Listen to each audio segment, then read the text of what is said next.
Okay, so just sum it up. Path of Exile 2, $30 minimum, and we'll bring it over here.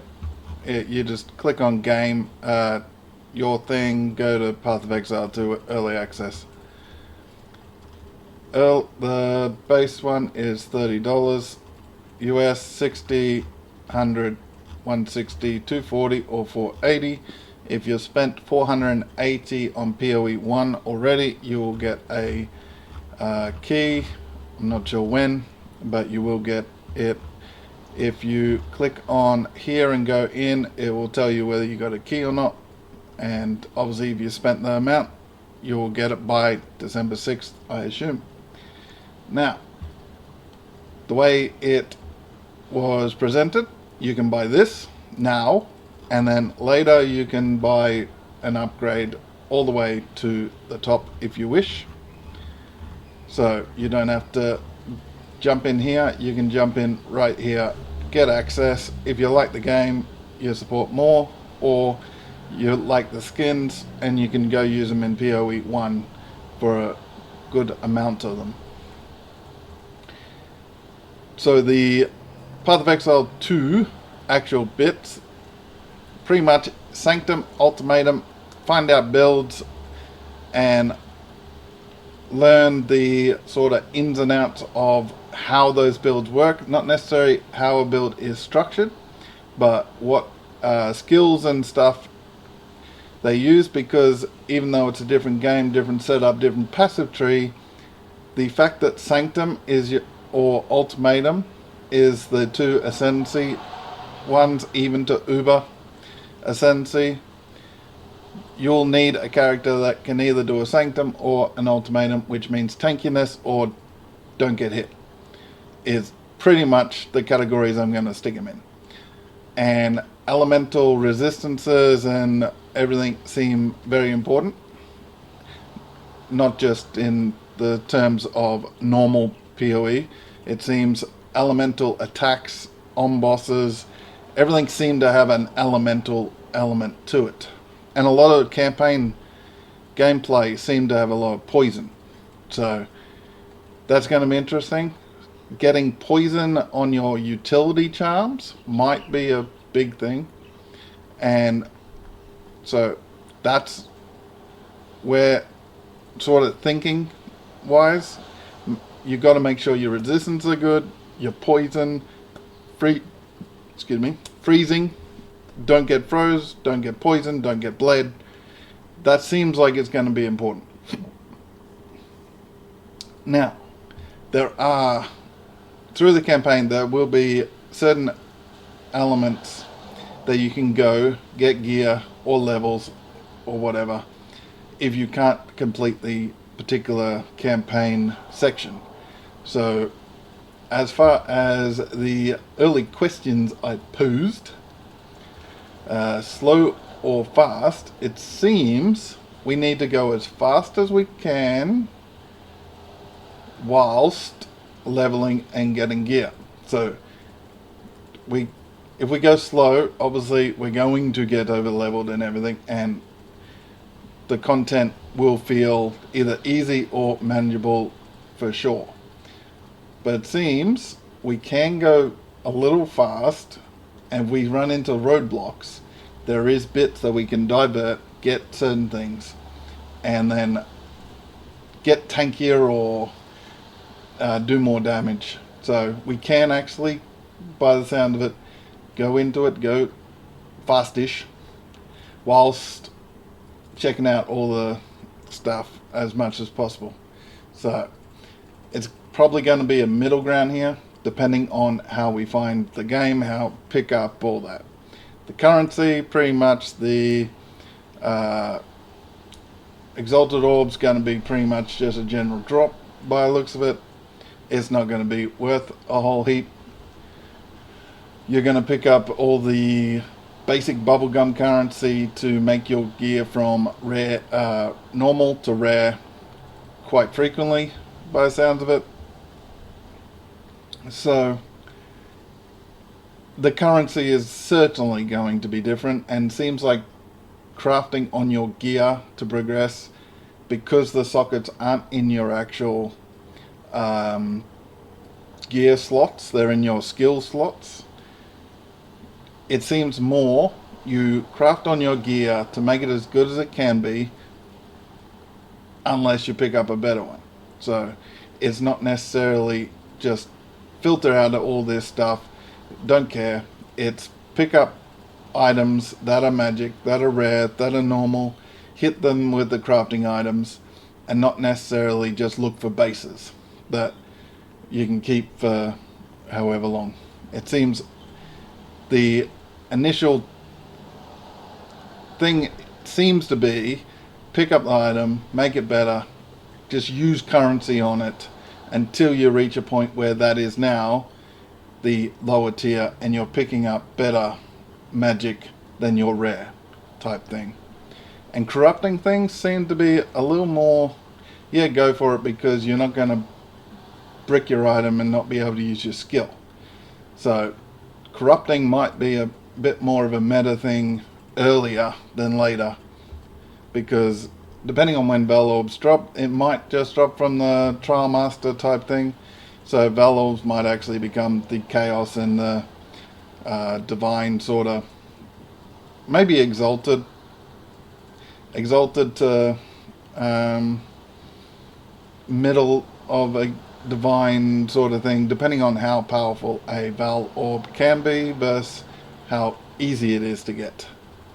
So the currency might actually flip it on its head, and Val Orbs might be Exalteds and Annulments type worth. But yeah, hopefully Path of Exile 2 looks good to you. It looked good to me. It looked like a mixture of a lot of ARPGs. The end game looks a bit like they went backwards in powering these sections whilst moving forward in how you do that sort of thing as well. So focusing on a section and powering it with whatever end game mechanic you want seems to be a thing. And then the sort of progression, hit the towers, expose more paths, seem to be a Last Epoch sort of echo thing. So if you like that, then you'll like the end game mapping system. If you don't, then you might not like it. And then we had some different ways. It seemed like a lot of button pushing through the gameplay. So actively participating seems to be what is required. That's what, good or bad, depending on how you like to play. The fact that we can block with a shield and pretty much get immune, shield charging and all that, will bring in the sort of Juggernaut cross with a sort of a Glad sort of builds, I reckon. Bring that in. Maybe a Bleed Glad Pathfinder Ranger might be a thing based on the ascendancy and stuff. There's a few things that, especially the using two-handeds, but it doubles the requirements. I'm thinking more of a sort of a strength stacking monk sort of thing, or once they add other classes in, I'd say more other classes. The other classes that they have now, obviously you got the warrior's going to be two-handed, boom boom boom, but that could be a weapon swap too. There is legit weapon swap where you can do 30% more damage potentially. So you swap over to a giga damage two-handers and just smack something as your first hit to get that initial damage and initial ailments on, and then swap back to your actual attacking and moving and mechanic weapons. And then if you can get some sort of like your initial hit after you swap, or if there's some other way to get the weapon swap back into it and then smack them with another, that seems like it's going to be a really powerful thing if your build can do it. If we can engage that weapon swap, smack, swap back, engage weapon swap, smack, swap back. If we can get that, if that mechanic is in it to a point where the weapon swap is legit, mid-fight, we're swapping, we're whacking, and then we're swapping back, that will be very interesting and very cool to actually play with. But this will probably be a very long video. It's early in the morning, so hopefully I made sense. And I'll catch you in the next video. Goodbye. Hello and welcome to this video. As you see, it is less than 3 minutes away from the stream, which is going to announce all the PoE2 stuff. Now, it has been announced a couple of days ago by their Twitter that the cheapest pack will be $30. We just need to find out how much the rest of it is going to be. Also, which class is going to be your main? For the early access on my community page, I do have a thing where you can vote, and I will be playing the most voted class as my main for the early access, providing everything goes fine and we get early access December 6th. And let me know, what strategy should we use? Should we go slow and detailed, have a look at all the areas, everything?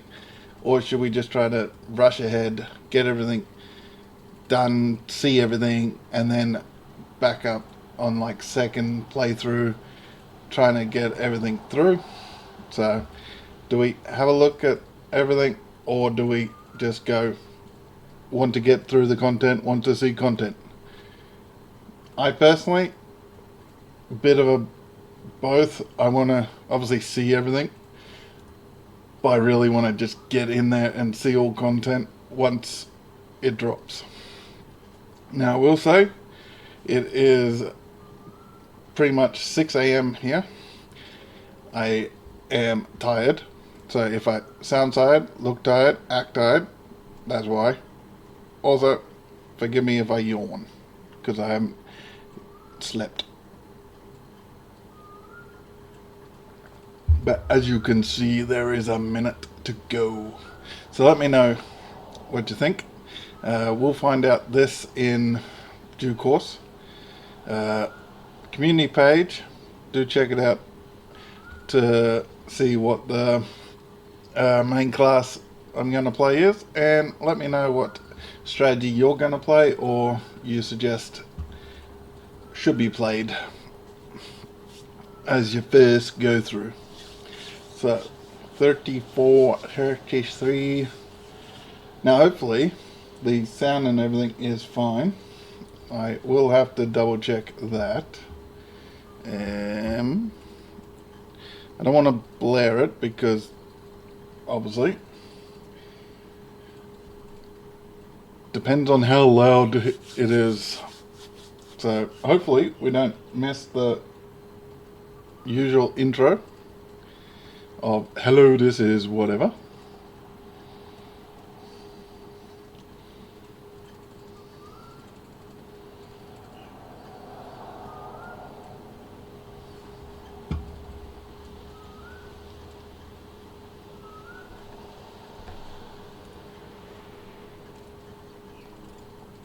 For help! Do not attack! When you hear the whispers, what do you think he was on about? It's Dorman, right? Yeah. Then Dorman. Shut your damn mouth. Ugh, why do I always get stuck with these rookies? Hey, the kid's got a mean cleave. Give him a chance. Quiet.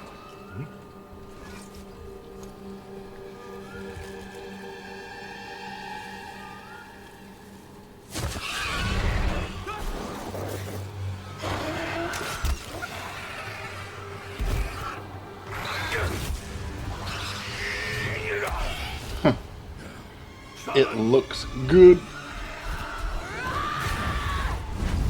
Wow.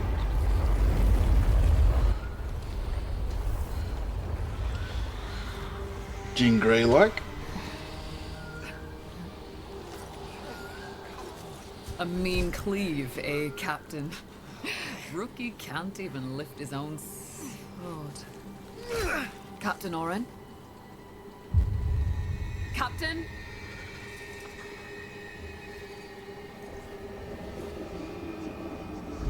It's here. Rain! Send the signal!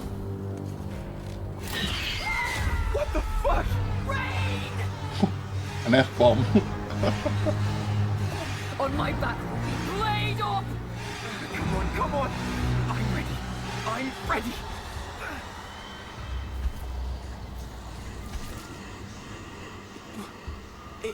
It's a man! No, it's not.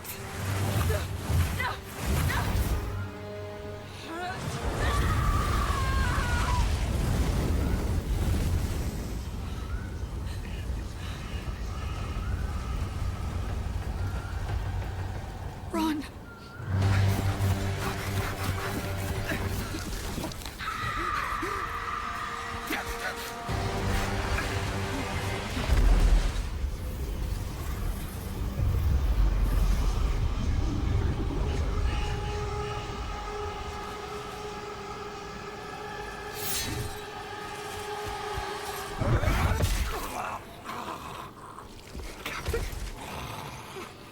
Whoopsie!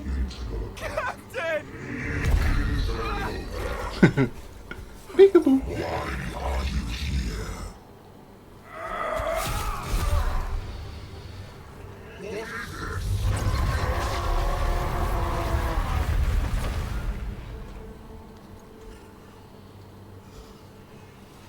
Stop! Humanity isn't ready. What for the Iron Heart? Sir, the captain, You'll be fine. Here.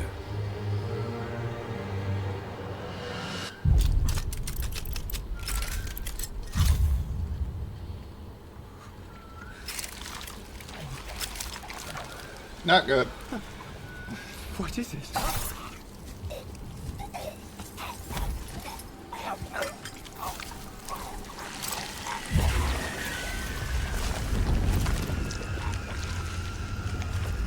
Get the body. Stop. Mortal. It can still be contained. You don't know what you have on. Your kind no longer control this world. We cannot destroy your body, it's true. But you will watch as we destroy everything you have built. Bind him!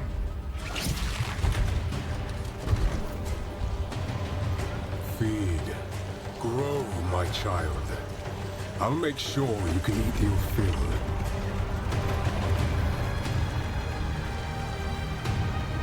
So the blue guy's a good guy.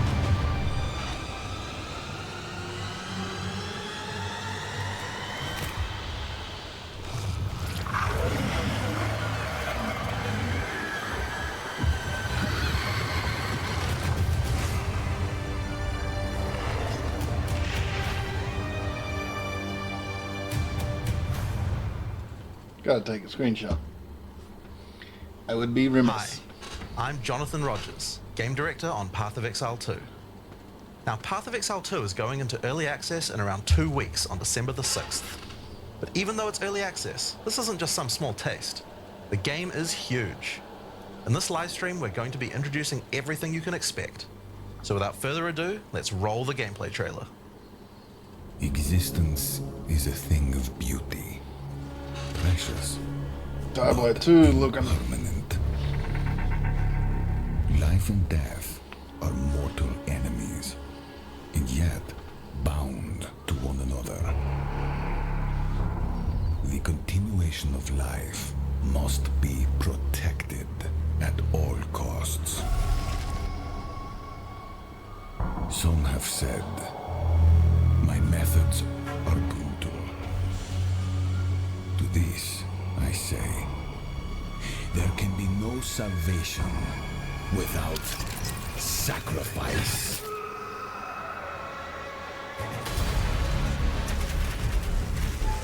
Didn't one of the supporter packs have something like that?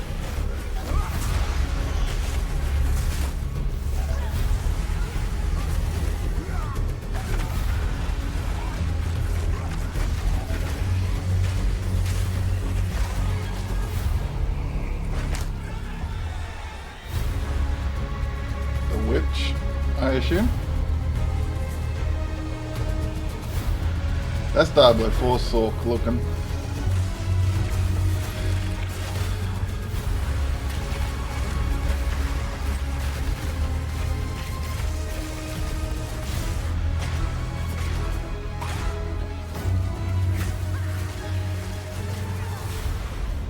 We are faced with the end, and I will do what I must. Ooh. I like that interface.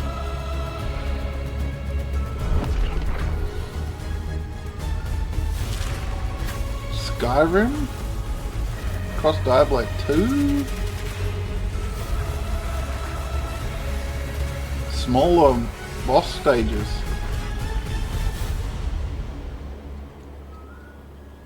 Those who obsess with death, let them soon be acquainted with it.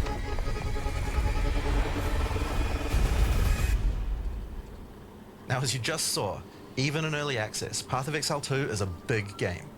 It's actually been 5 years since we announced PoE 2, and over that time we've revealed a lot, but it's been in bits and pieces.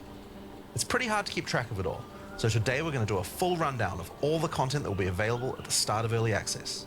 Classes, character progression systems, and for the first time, a full overview of the end game. This is going to be a big one, so get comfortable.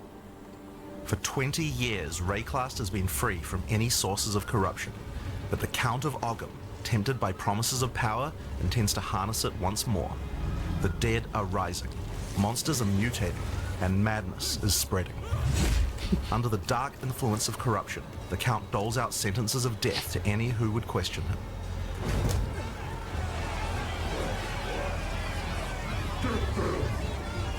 That's a crazy start.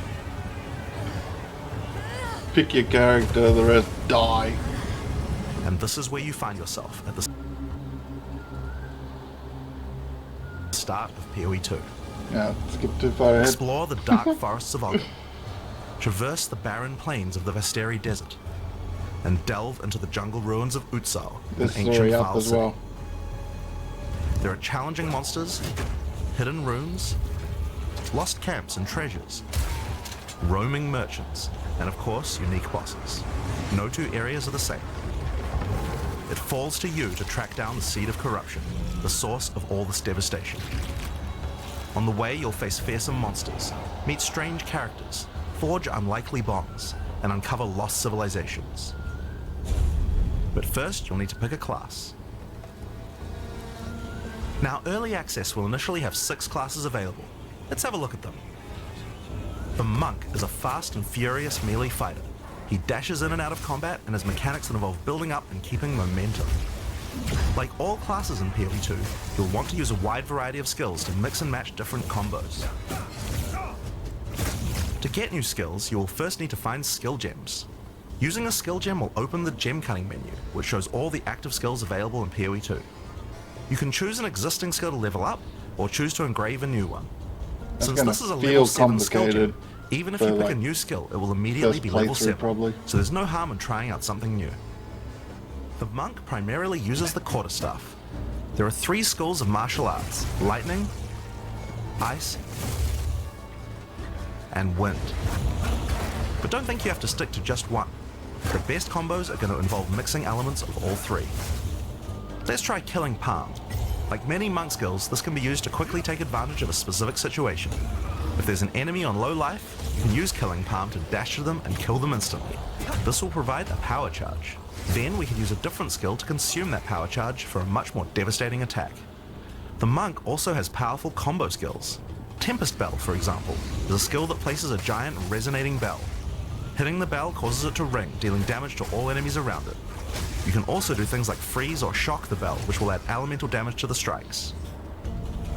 The Monk also has a variety of abilities to empower his staff. If an enemy is close to being stunned, you can use Staggering Palm to punch them down. After that, any attack you do will shoot out wind projectiles. There are 21 active skills for quarterstaves, so this just scratches the surface of the options that you have. They're taking a in-game, lot you'll of be dashing damage. from pack to pack, spewing projectiles and obliterating screens of enemies with huge combo attacks. Now, if you like a style of melee that's a little slower but hits much harder, then the warrior is for you. He pounds the ground with big chunky attacks and can shrug off the hits of small enemies with large amounts of armor. Crusader. Even though the mace slams are slow, you never lose control. Longer attacks can be retargeted as you go, and if you find yourself committed to a long attack, you can dodge roll out of it at any time. Nice. Among the skill option for maces, you'll find a variety of slams, fire attacks, war cries, and shield skills. Here, I'm going to slam the ground, rending it apart with lines of fire. Any slam skill will then cause these fissures to erupt with lava. I can even run through them with a skill like Stampede to do huge amounts of damage. The warrior can also use war cries, which can empower your next skill. Seismic Cry, for example, will double any slams from your next attack. The Stampede counts as a slam, so I can double that for even more craziness. If you want to go a little faster and be a little more defensive, equip a shield. In PoE 2, you can raise your shield at any time to block all damage from the front, even spells. While holding up your shield, your stun meter will build as you take damage, so be careful. If it reaches 100%, your stance will break and you will be vulnerable. Some enemies also have unblockable attacks, which are indicated by this red flash. If you see one of these coming, make sure to dodge out of the way. Using a shield also gives you access to shield skills, like Shield Charge, which allows you to charge towards enemies and stun them. While charging, you're also blocking the whole time, so you have full damage immunity from the front. Ooh. The warrior also has access to totems. Some totems have built-in abilities, like Shockwave Totem, which can be placed to stun nearby enemies and trigger aftershocks like those from the earthquake. But you can also get Ancestral Warrior Totems, which allow you to use any slam skill in your repertoire. This is a meta skill, which means that it's a skill you can put other skills into. I can take a slam like Sunder and socket it into my Ancestral Warrior Totem. Now when I summon him, he'll sit there and slam the monsters from a distance. There are 20 active skills for maces, so there's a lot more to try out. But by endgame, you're going to be dropping hammers from the sky, leaping fearlessly into combat, and separating the very earth you stand on. Time for some ranged attacks. The ranger is primarily about the bow, but we wanted to make sure that she feels agile as well. In PoE 2, you can shoot while moving. Combined with all the skills the ranger has that allow you to jump around, you'll have a lot of mobility in combat. Bow skills have a variety of lightning, poison, ice, and physical attacks. Lightning attacks bounce around between targets. You can also stick lightning arrows in the ground which explode when hit by the bouncers, or electrocute enemies to take them out of combat. Ice attacks allow you to slow and freeze enemies to keep them away from you. Using poison, not only can you slowly damage your enemies from afar, but also grow some interesting plants. A lot of buttons. With 21 bow skills and all the mobility and combo tools the ranger has, you can take advantage of every situation. By endgame, you'll be creating hundreds of arrows, be they falling from the sky, bouncing around between enemies, or spraying out of tornadoes. You might have noticed in the bottom left of the screen that the flask slots look a little different. In PoE 2, you have one dedicated life flask slot and one mana flask slot. Flasks gain charges as you kill enemies, and typically allow you to heal 6 or 7 times if they're full. But that's not the only thing you can use charges for. Charms are a new item type that will automatically defend you from various debuffs or damage types. Having trouble with getting frozen? Equip a Thawing Charm. When it's fully charged, it will make you immune to freeze for 3 seconds if you get frozen. To recharge them, just kill more monsters. Yeah. You can gain more slots for charms by upgrading your belt. The mercenary wields a crossbow that can be loaded with different ammo types, offering versatility, power, and mobility. All classes in Path of Exile 2 can be controlled with WASD, which makes this class play exactly like a shooter. For the crossbow, you will find skills that work like shotguns, sniper rifles, assault rifles, That'll and be even interesting grenade to see where launchers. it's like a gun. But not only that, there are a wide variety of more interesting elemental ammos too. It's very fast to switch between ammo types, so long as you already have them loaded, which makes the mercenary able to combo abilities together for devastating effect. Use Glacial Bolt to create walls of ice to separate enemies, then switch to Fragmentation rounds to explode the ice, dealing massive AoE damage. If I come across an armored enemy, I could use Armor Piercing rounds to break their armor, and then High Velocity rounds to take them down. Or perhaps I could fire a gas grenade to poison enemies before detonating the cloud with an explosive Seems like a shot lot for of massive buttons. damage. are required. If you want to call in some suppressing fire, you can In summon PoE2 artillery server. monsters. These have a minimum range, so you'll want to prepare your position carefully before moving in. Like a lot of active play, which isn't a There are bad 22 active skills for crossbows. By endgame, you'll be calling destruction down from the sky as you litter the battlefield with grenades and pepper your enemies with your automatic shotgun. If you're looking to take a back seat and let your minions do the work, then the Witch should be your choice. She can call forth hordes of undead monsters to fight for her while casting powerful chaos spells that debilitate her enemies. Occult skills are some of the most varied in the game, with skeletons, noxious spells, specialty minions, curses, and sacrificial magic. Before we talk about minions, we'll have to talk about a new resource in Path of Exile 2 called Spirit.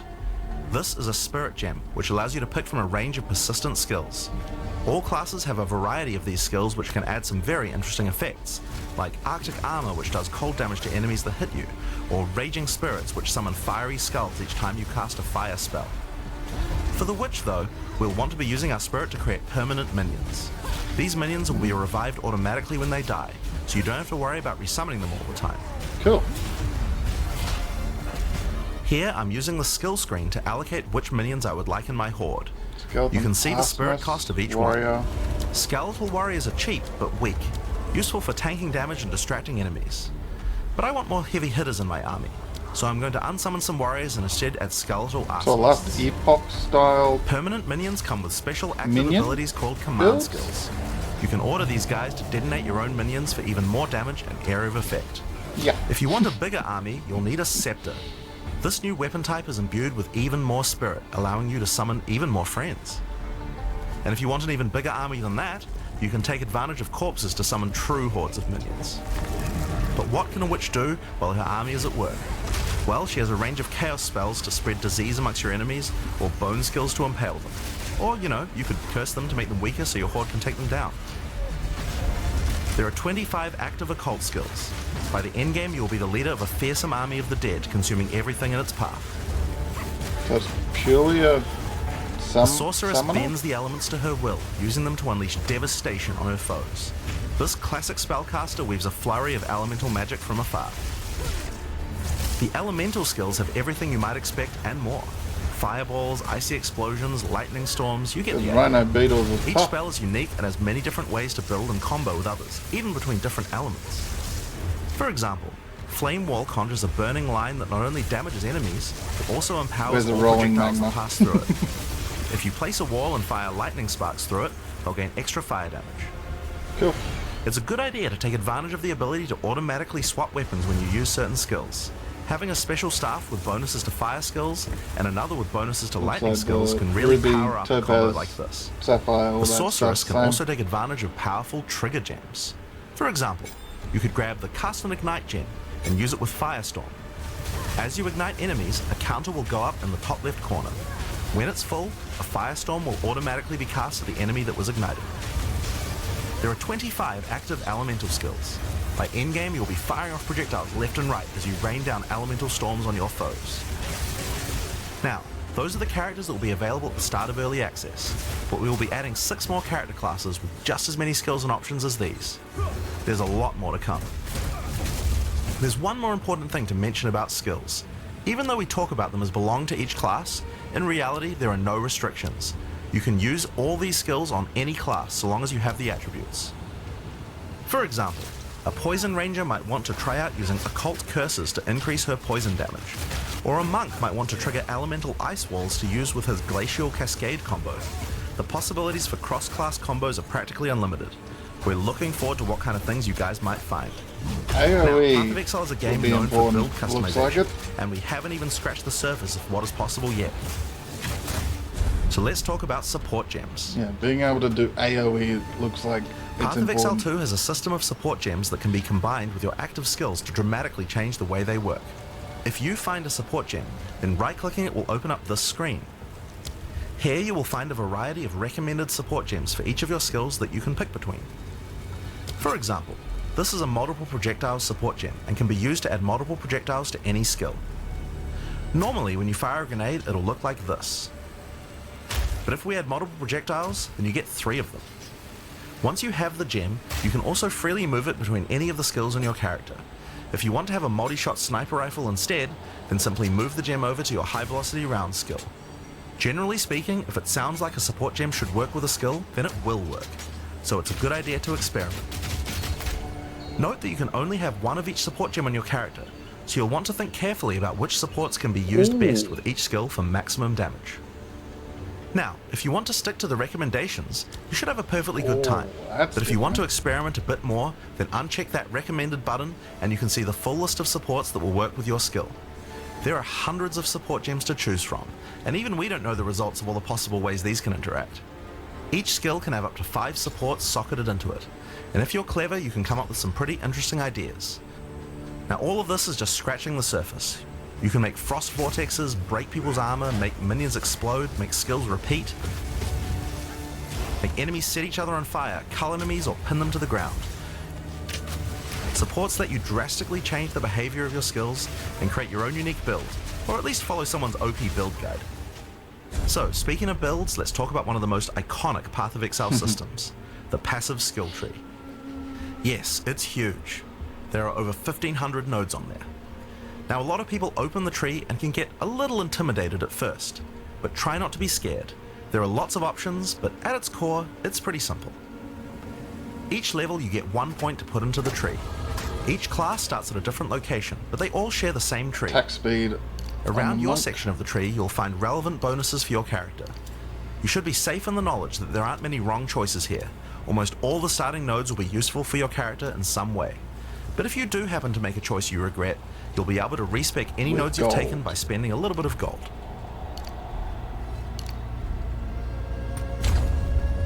How far away is that The tree from is the witch? generally divided up into clusters which have similar themes. In each cluster you will find small nodes that give simple bonuses like increased damage, but the real power comes from notables. Notables normally have much more interesting bonuses, and they tend to care a lot more about how your build works and what skills you're using. For example, in the mercenary area of the tree, this one gives a 25% chance for crossbow skills to not consume a bolt. And here's one that gives grenades a chance to blow up a second time. This one gives a chance for projectiles to rebound off terrain, as well as giving you some pierce chance to make that more That likely. seems more min-maxing. Note that even though this is in the mercenary section, this would work with projectiles from all classes, so there are often reasons to go to different areas of the tree. That's similar In range order of to get min-maxing. between these clusters, you will generally have to allocate nodes in the attribute highways. Attribute nodes allow you to pick which attribute you would like to use, so it's very easy to get points for any attribute that your gear might need. You can change which attribute these nodes give you for half price at the respec vendor. In addition to notables, you will also find even larger passives called keystones. Keystones have both an upside and a downside, and often require changing your entire build to design around them. A great example is Giant's Blood, which allows you to wield two-hand weapons in a single hand, but doubles the attribute requirements of them. You can use a two-hand mace with a shield, or even dual wield them. Or how about Mind Over Matter, which makes all damage go to your mana pool first before your life pool, but you lose 50% of your mana regen. Skills like these can be tough to build around, but if you're up for the challenge, they can be very Two-handed rewarding. monk. As we showed you earlier on the Sorceress, Strength stack you and can monk? swap between weapon sets on the fly as you use certain skills. One of the new features in Path of Exile 2's passive tree is that you can choose to have your passive tree change as you switch between weapon sets to take advantage of specific bonuses on the tree. What? For the Sorceress, you might want to change between fire and lightning specialization. You're Or kidding. you could switch between one hand and a two-hand setup in order to be able to block boss attacks while following up with heavy hits from your bigger mace. Oh, Or perhaps you could have a full curse setup on your witch to debuff enemies before switching to a chaos degen build for kidding. maximum damage. that is so cool. If you want to stick but with just one weapon set, Wow. you can just use these specialization points as bonus points to invest however you like. But creative players will find plenty of opportunities with this system. You legit can get weapon weapon swap specialization points setup. throughout the campaign from optional bosses and quests. For example, if I manage to defeat the Crowbell, I'll get a weapon specialization book. There are lots of other permanent boosts available from the campaign too. On the map you can see icons that indicate the many optional encounters you can find. Some of them have permanent character boosts, and others have powerful items. If you're having trouble getting past a boss, it might be a good idea to explore and see what you can find. For example, if you defeat Blackjaw the Remnant, you'll gain a permanent increase to fire resistance. One of the most important finds are spirit bonuses. You can find the first one here in the canopy in Act 1. King of the Mist. Defeat the boss in this area to acquire a permanent addition of spirit. He sounds familiar. Permanent buffs you gain from spirit are very powerful, and every class will find a use for them, so make sure you hunt down these upgrades. There's one in each act. Now we haven't even talked about the most important element of character progression, items. That's why we're all here, right? Items in Path of Exile can be broken down into 4 rarity groups: normal, magic, rare, and unique. One of the things you're going to want to do as you play through the campaign is upgrade the items you find, and you can do that with currency items. An Orb of Transmutation will allow you to upgrade a normal item to a magic item with 1 mod. You can then apply an Orb of Augmentation to add a 2nd mod, then use a Regal Orb to add a 3rd mod, and upgrade it to a rare. Finally, you can use some Exalted Orbs to add more mods to your rare to a total of 6 mods. That's the same. One of the things we think is really important is to make these options available to use as you play. All the items that add mods are Exalted much more Orbs are common than going to they were be in Path of Exile almost 1, worthless so compared that to you what can they use them are. throughout your campaign playthrough. We want you to find things on the ground that can be crafted into upgrades much more frequently. As well as making the drop rates on these items much more common, you can also get them by disenchanting unwanted gear at the magic item vendor. If you disenchant magic items, you can build up to an Orb of Transmutation, and by disenchanting rares, you can build up to Regal Orbs. Another important area of crafting items in PoE 2 is sockets. Some items you find will have sockets that can have Ezomite runes placed in them that add more mods to the item. If I insert this glacial rune into my helmet, it will give Diablo extra 2. cold resistance. This is a great way to solve problems that you have with your build, like resistances or weapons. damage. If you find socketed items that you don't have a use for, you can take them to the salvage bench in town to work towards an Artificer's Orb. This will allow you to add sockets to your existing items. Body armors and 2-hand weapons can have up to 2 sockets, while the rest of your armor and 1-hand weapons can only have 1 socket. You can also salvage items with quality to create items like armor scraps or whetstones. These will allow you to increase the quality of your items for an up to 20% boost. I can remember all this. If you don't want to disenchant or salvage your items, you can always sell them for gold. I'm gonna need a Gold little can be used to book. buy items from vendors, and we've tried to do a lot to make sure that the items they have for sale are actually useful. Every time you level up, they get more stock, so make sure to check back often. Other vendors offer a gamble. Pay a flat amount of gold and you'll get a random item of a specific type. This could be a That was great way to awesome. improve your gear, if you're lucky. Gold is also used to respec your passive skills. Take advantage of this system to experiment with your tree and rework it as required. The other thing you might want to use gold for is the currency buff. exchange. This allows you to exchange currency items with other players on an open market, in exchange for a small gold fee. Now, all items in Path of Exile are freely tradable. We never bind anything to your character, except gold. Now, most gear in Path of Exile 2 is randomly generated, but there's another type that isn't: uniques. They are especially rare, each with a handcrafted set of unusual mods which can dramatically Invasion change a decks. character's build. They're not just better rare items, Yeah. they can do much stranger things That's that can normal. fundamentally change your character. Corpse Wade will make any corpses you run through explode into clouds of poison. Decryptor. The No. Sands of Silk is a body Diablo armor that 4 had changes your something dodge like roll that. into a blink, morphing you into sand as you teleport past your foes. And of course, some uniques are just pure hits of dopamine, like Quill Rain, which just turns your bow attacks into full auto by doubling your attack speed. Each unique is something that you can build your character around. We try to make sure that most unique items have a potential use at endgame, even if you find them early on. And as you can see, every single unique item comes with custom art to match. The last character progression system that you can do during the campaign is Ascension. Starting in Act 2, you will come across Ascension trials, tests that you must complete to unlock your Ascension class. We'll explain these trials soon, but first let's take a look at what Ascending can do for your character. That looks Each like an old class has access to hideout. 3 Ascendancy classes, but at the start of Early Access, only 2 per class will be available. Ascendancy classes are unique to each character class, so choose wisely. They can drastically affect how you build your character. As a sorceress, you could become a Storm Weaver, a master of the elements. Tempest Caller causes elemental storms to be summoned each time you do a critical hit with a spell. With Strike twice, you can stack 2 copies of Shock for more damage, and going deeper into the tree, you can make all your damage types apply Shock. Make a Shock build from any skill. Alternatively, you could become a chronomancer and command time itself. She literally has the ability to stop time with time freeze. Not only that, but she has many other time manipulation abilities. Using Temporal Rift, she can teleport back to a previous location, resetting her life and mana back to what it was. Or with Time Snap, she can reset all her cooldowns and cast all her spells again. On the Warrior, you can choose between the Warbringer or the Titan. The Warbringer channels the might of his ancestors to gain tremendous power. Using Answered Call, you can summon ancestral spirits linked to each of your totems. With Jade Heritage, you can encase your body in a protective layer that absorbs all damage until it breaks. Warcaller's Bellow allows you to explode the corpses of your enemies. And with Great Wolf's Howl, you can ignore the cooldowns of your war cries. Let all that anger out. The Titan class is all about hitting big. With Earthbreaker, every slam is a chance to create an aftershock. With Crushing 20%. Impacts, every hit becomes a crushing blow, which will allow you to stun your enemies with ease. With Surprising Strength, you can take advantage of stunned enemies to deal 40% more damage. Depends on how easy it is to get As a heavy ranger, stun. you might choose to be a Deadeye, an expert markswoman who can take down foes with style. With Endless Munitions, every attack gains an extra projectile. That's going to be With needed. Gathering Winds, she gains a small increase to movement speed with every attack. But be careful, she loses them when getting hit.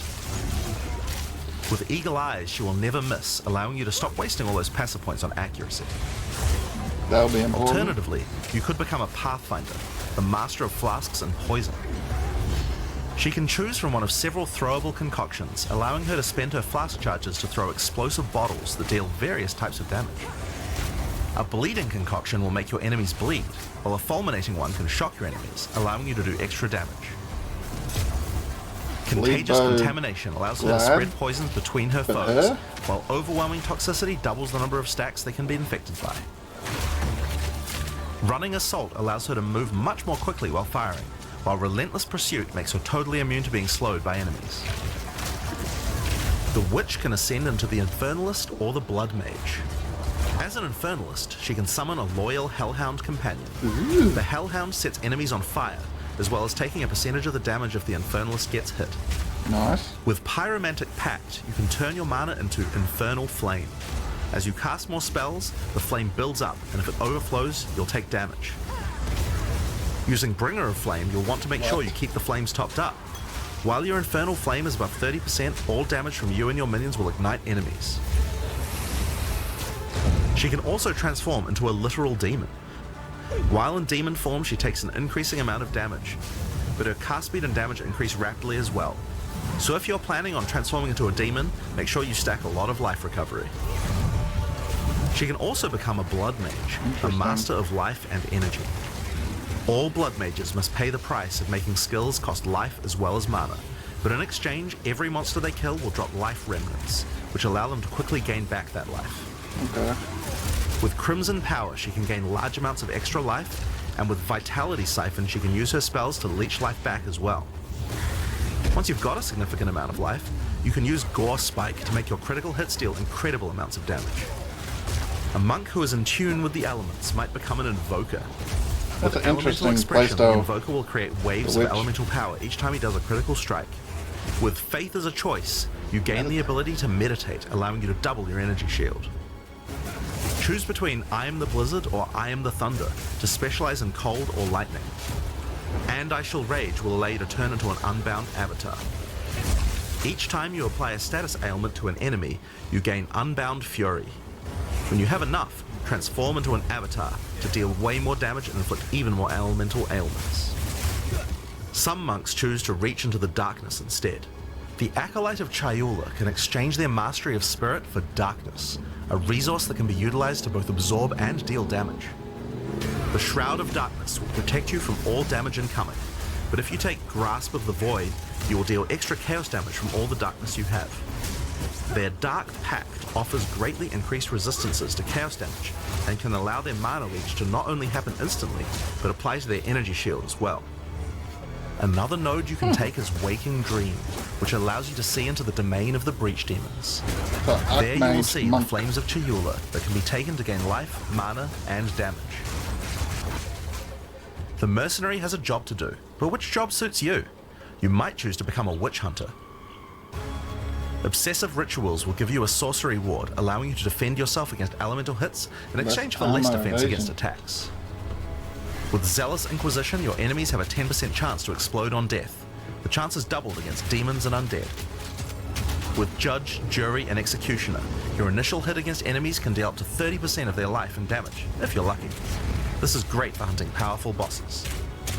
And with Witchbane, you can break your enemy's concentration, preventing them from casting spells as often as they would usually do. You could also choose to become a Gemling Legionnaire, enhancing your abilities by embedding gems directly in your flesh. Integrated Efficiency will give you extra skill slots. Thermatological Infusion gives you extra maximum resistances as you sock up more and more support gems. Adaptive Capability allows you to use any color of gem without worrying about attributes, while Crystalline Potential adds extra quality bonuses to every gem socketed into your character. So those are the Ascendancy classes for the start of Early Access. But one thing we haven't talked about yet is how you ascend in the first place. Ascension in Path of Exile 2 requires completion of one of the Great Trials, which you'll find as you progress through the campaign. Each one is associated with one of the major cultures of Rayclast. Located in the Vasteri Plains are the Maraketh, a culture of rich tales and brutal traditions, who must do whatever it takes to survive in the desert. The highest position in Maraketh culture is a Sekima, and it is not a title given freely. All aspirants must complete the Trial of the Sekimas, a grueling gauntlet that will test their strength, will, cunning, and patience. To enter, a warrior of the Maraketh must prove their worth by trapping the soul of a djinn in a coin, and you are no different. Once you have earned your coin, it may be placed on the relic altar to begin the trial.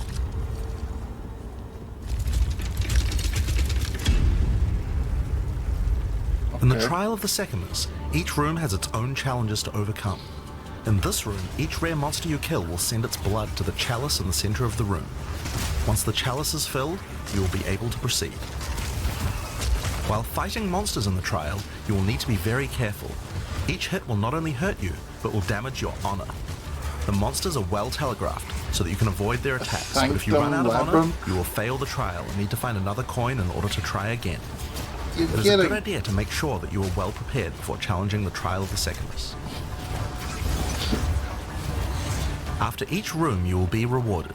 In this case you have been given a key that can be used to unlock chests later in the trial. Once you have claimed your reward, you will be shown a map of the rest of the floor and may choose how you wish to proceed. Which challenges would you like to face, and which rewards do you want to claim? Some rooms are more dangerous, afflicting you with debuffs that will persist for the entire trial. I don't want to do Sanctum. Entering this room will afflict you with Spiked Shell that will cause all monsters in the rest of the trial to have 50% increased life. You will want to take care if you choose such a path. No. There are many different challenges and rewards as you journey through the trial. Deadly traps, waves of monsters, and strange artifacts will test your honor. As you progress, you'll be able to gain boons from the djinn, which will help you on your journey. For example, the Sekima's cloak will revive you once if you die, giving you a second shot at a run. One of the rewards you may find is Sacred Water, an extremely valuable and treasured resource to the djinn and the Maraketh. Trading it with the djinn will allow you to receive many benefits. You can recover honor, gain additional boons, or remove afflictions. At the end of the floor, you'll find a powerful boss which will truly test your limitations. In order to ascend, you will need to defeat him.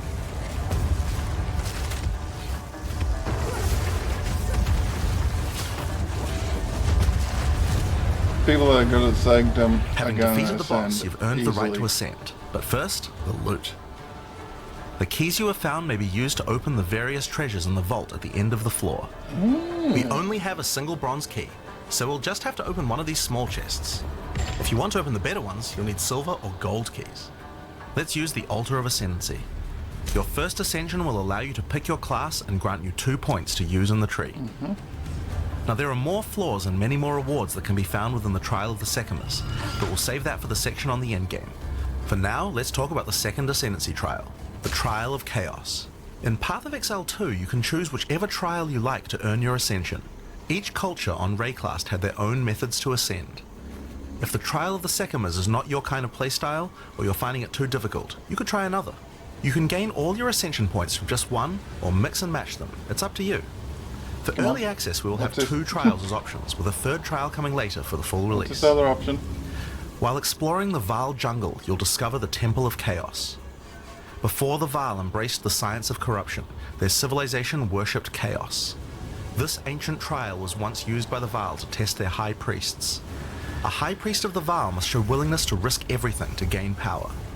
Entry to the trial requires a token from a strange entity known only as the Trial Master. For those in which he sees potential, he shall inscribe an ultimatum.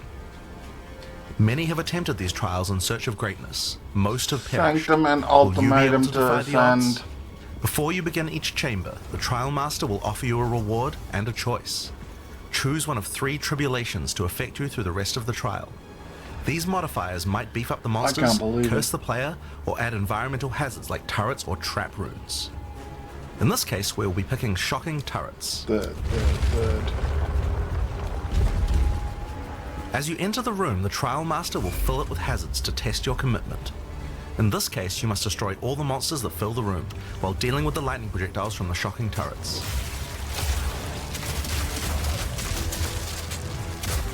That seems a little more doable than ultimatum little circles.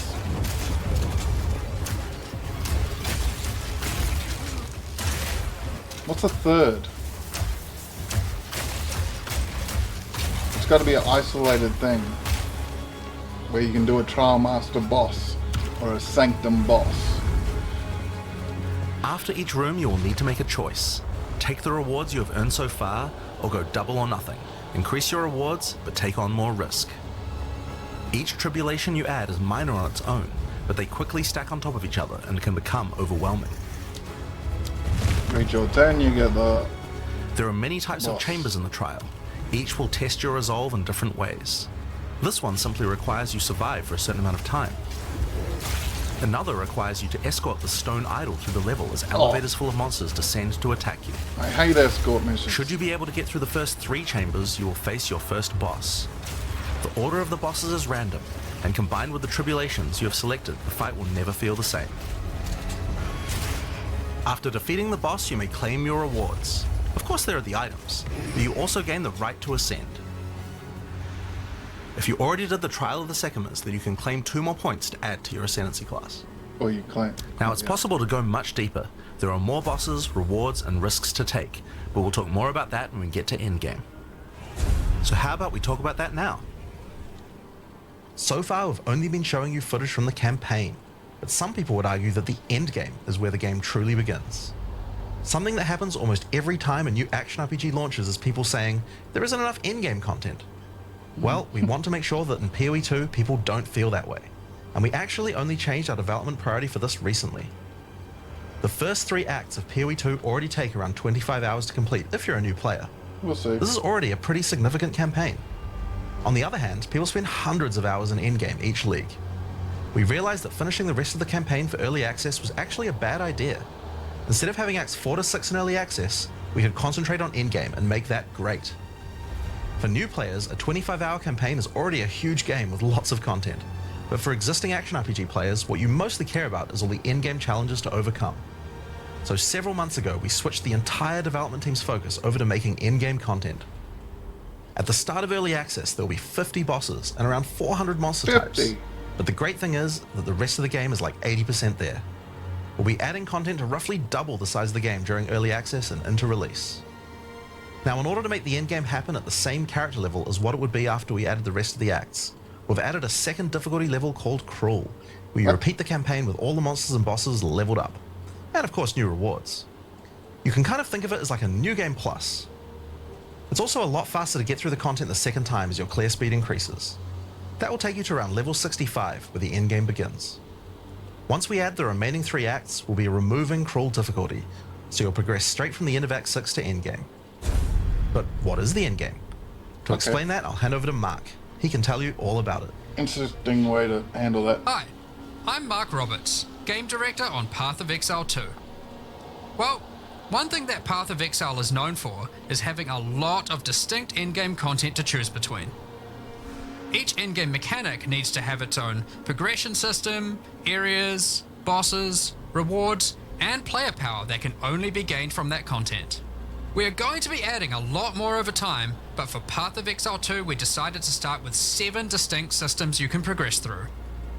This is the Atlas, and it serves as the core of the endgame for Path of Exile 2.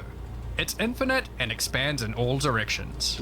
Now, we are not going to spoil the plot too much here, Did they but go corruption backwards? from the beast has blighted the land, and your objective is to help fight it. In the center of the Atlas you will find the Ziggurat, a temple in which the Vaal research the fundamentals of space and time. Here, we can open portals to nearby locations and begin cleansing corruption and finding resources. In order to power the portal device, we will need waystones. Each waystone has a tier, which So will you determine the empower level of the zones, like monsters they that you went will backwards? face. To go to an area, simply click one that is adjacent to an area that you have already completed. Insert the waystone and click Traverse. Portals will open, allowing you and your party to travel to the area you have selected.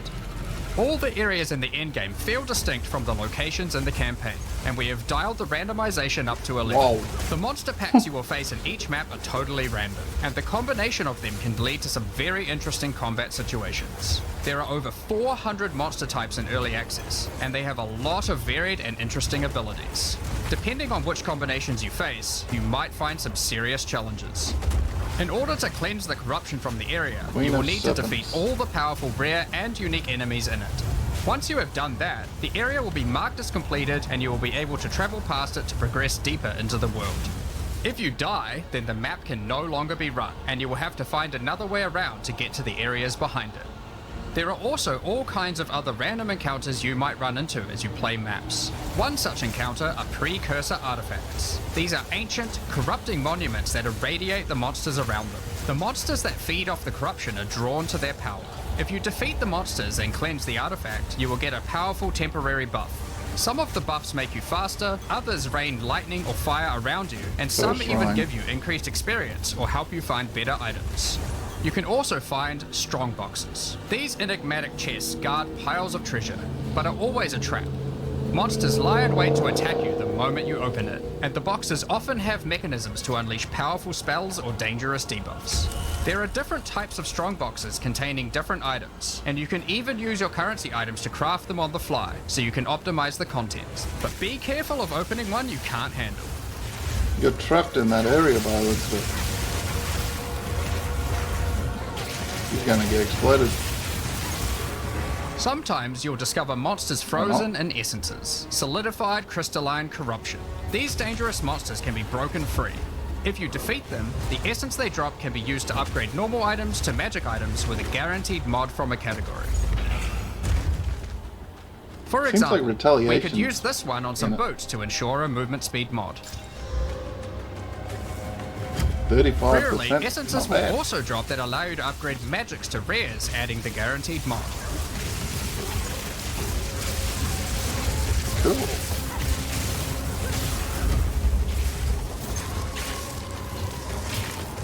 This is incredibly powerful since it allows you to get a second deterministic mod in your crafting projects. Combining these with the currencies that are commonly found in Rayclast for modifying items, and we can get a very nice pair of boots indeed. Stun threshold's probably a big thing. Waystones, like all items, can also be crafted using your currency items. Adding prefix mods will improve the rewards, while suffix mods increase danger. The more dangerous a map is, the more waystones will drop. Adding mods to your waystones is key to progressing to higher tiers and sustaining them, but it will require you to take on larger challenges. There are a variety of factors you'll have to consider when crafting your waystones. Some maps will have higher density, some lower, some have more magic and rare chests, or monsters, some are more linear, and others more open. Make sure you explore and think about But what what will if make you just certain maps fail good every map? if you want to maximize your returns. As you cleanse corruption from argument's sake. higher and higher tiers of the Atlas, you will gain points that you can spend in the Atlas tree. This tree allows you to juice the danger and rewards of all areas in the endgame. You could increase the number of monsters, the number of rares, the number of precursor artifacts or strongboxes, even the quantity of item drops. As you explore the endgame world map, you'll notice various different biomes, from snow-capped mountains to dense jungle valleys. Most maps are restricted to certain biomes. As you continue to explore deeper into the Atlas, there are all sorts of things to discover. These cities are constructed by different peoples of Rayclust, and have specific items that can be found there. These strange structures marked on the map don't appear to do anything for now. Perhaps you'll work out how to use them later. You might find unique maps like Untainted Paradise, an undisturbed island full of beasts that give an extreme amount of experience. You may even find a lonely man just enjoying his retirement who will give you a unique item for free. In addition, you can find special areas that would make a good spot to set up camp. Clear these areas of their hostile inhabitants, and you'll be able to claim them as your own hideout. You can decorate your hideout as you see fit, and invite various NPCs to join you there to create your own personal base of operations. Hideouts in maps. A great tool for exploration are towers. These mysterious precursor constructs are dotted around the Atlas. Completing the tower will reveal a large area around it, allowing you to scout out your next challenge. There are lots of things to find, Some of the so last keep deep looking. box echoes. Some sections of your Atlas are influenced by corruption. This adds extra modifiers to the maps in the region, increasing difficulty and rewards. Here, slaying monsters in close proximity to each other will cause the vestiges of corruption within them to merge together, forming powerful and grotesque abominations. You may have noticed while looking at the Atlas that some of the areas have these icons above them. The icon indicates that the area contains some kind of special encounter. This icon indicates that the area has a powerful boss. Because only 1 in 4 maps contain a map boss, we are able to make them very powerful and very rewarding. These bosses come from the campaign, but have had their difficulty increased with changes to AI and some of their abilities. I hate It's them worth hanging noting around that Ritual because you can see and where the bosses BOE1. are, you can choose to take them on or avoid them. If you do choose to hunt bosses though, then you will be rewarded with special points for the boss hunting section of the Atlas skill tree. The points here will allow you to specialize in boss killing, giving you much greater rewards for defeating them. For each different type of content in the endgame, we are adding specialized trees in order to make it so you don't feel the need to respec your points when you change between different types of content. We will be showing you 7 of these by the end of this presentation, so there is still a lot more to come. Bosses are not the only icon you will see on the Atlas. Let's take a look at one of the endgame systems, Breach. If you played PoE 1, you might be familiar with Breach. For PoE 2, we have created sequels to several PoE 1 leagues. So those are the in-game systems on the Atlas, but we are not done yet. The trials we talked about earlier have much more content when you get to endgame 2. Just like the other endgame systems, they also have progression mechanics, unique rewards, and player power that can only be gained from them. As you get higher level coins for the Trial of the Sycamores, you will unlock more floors to explore. Each floor has its own challenging rooms, and a floor boss that you will need to kill. Flame and frozen. So there are 4 floors in total, leading to another pinnacle boss at the end of the last floor, which can only be accessed at endgame. The Trial of the Sycamores is where you'll find jewels, which you can socket into your tree. These are like passives that you can craft with your currency items. They can be really powerful as they allow you to stack modifiers that may not be easily accessible on the tree normally. This jewel gives lightning damage and shock chance, for example. There are quite a few jewel sockets on the tree, so it's possible to gain a lot of power here.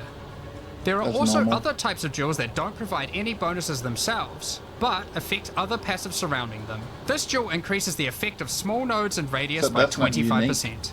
With careful placement in the tree, you could get a significant amount of power from it. There are also unique jewels available with very interesting effects, but you will have to find those for yourself. In order to push further into the trial and uncover the secrets of the Maraketh, you will want to take advantage of its progression system, relics. Sanctum. Relics are items that can be placed at the relic altar as you start the trial. They give special bonuses that affect the trial, making it easier and increasing its rewards. Of course, you can craft these with your currency items, making them even stronger. If you can complete the entire trial overcoming all 4 floors, the final boss will reward you with one of many unique relics. These relics will be consumed when used on your next run, but can reward you with unique and powerful items. For example, this is the Last Flame. If you use it, you will have only 1 honor for the entire trial, so you will need to do a completely hitless run. The Trial of Chaos also extends into the endgame. As you gain inscribed ultimatums of higher and higher levels, the number of chambers that you can go through increases. In true Val style, this allows you to take even more risks for even more rewards. So a At tanky endgame, you can build progress through up to 10 or chambers a with 3 bosses on a untouchable single build. run. Stacking 10 tribulations on top of Sanctum each or other will make this a ultimatums. significant challenge, but it's worth it. The Trial Master will tempt you with items Start of the Val researching. Empire, such as Val Orbs. Val Orbs are powerful crafting items that corrupt your gear with random, mysterious outcomes. Corruption prevents an item from being modified further, so it has to be the last step of your craft. But it's also the most impactful one. For example, if you use one on your body armor, it might add a new powerful enchantment, or it might re-roll up to half of its modifiers. Val Orbs also have the ability to add a socket, allowing you to bypass the normal restriction of how many sockets an item can have. A body Also armor make can it get go up to 3 sockets this way, bet. allowing for a significant number of mods. Val Orbs can even modify uniques. Adding enchantments or sockets to uniques can make them incredibly powerful, but there is a good chance that you will break them as well. The Trial Master will also occasionally offer you soul cores. Originally formed by Chaos, the Val sought to replicate soul cores through human sacrifice rituals and blood magic to power their civilization. What? Soul cores are powerful socketable items, with mods that cannot be obtained from regular runes. Like all in-game content, there is of course a pinnacle boss. The final chamber will drop keys to this mysterious door. Some say this is where the Trial Master himself resides. Perhaps you are willing to take the risk to find out. It was like Had enough ultimatum, yet? yeah. Because there is still just one more thing. It is. The most difficult content in Path of Exile 2. While mapping, you might come across this fortress that has emerged from underground, surrounded by an enormous maze riddled with danger. Is the maze preventing something from getting in, or something getting out? This fortress is of ancient origin, and its construction has similarities to the towers and tablets that you have been using on your journey through the endgame. It is clear from the entrance that there are 3 keys required to enter. Local factions are vying for access to the fortress in order to seize the power they believe will be 3 inside. keys. Each of the faction's leaders have managed to get their hands on one of the keys, so you will need to defeat them. Each faction is led by an Uber Act boss. You can see one of them inhabiting the city, but in order to fight him, you will first need to defeat their 2 lieutenants in the adjacent zones. Be careful. If you fail Poison against again. either of the lieutenants, or to kill the leader, they no. will move on, They're doing and you will poison. need to find them again. Kill all the Uber bosses and you will gain access to the fortress. We aren't going to spoil it, as we can't wait to see you guys attempt it for the first time. But is there a tree you get points in after killing it? Of course there is. This is Path of Exile. There is always another tree. So these are your challenges for PoE 2. Looks As like you can see, this Exile, project is crazy huge. Eater, Way and bigger than something even else we expected based. when we started out. But how do you gain access? Well, during early access you'll need a key to get in. To thank our existing PoE supporters who have spent more than $480, we'll be giving you guys a key for the PC version for free. Anyone else who wants one can get one by purchasing one of the new early access supporter packs that have just been released to the store. If you just want early access to PoE 2, then you can get a key in the $30 early access pack. The pack also comes with $30 of points to spend in the MTX store. But we also have a variety of other supporter packs filled with exclusive microtransactions, points to spend in the store, and even physical items. The cosmetics can be used right now in PoE 1 and in Path of Exile 2 when early access starts. Most of this footage has been recorded in Path of Exile 1,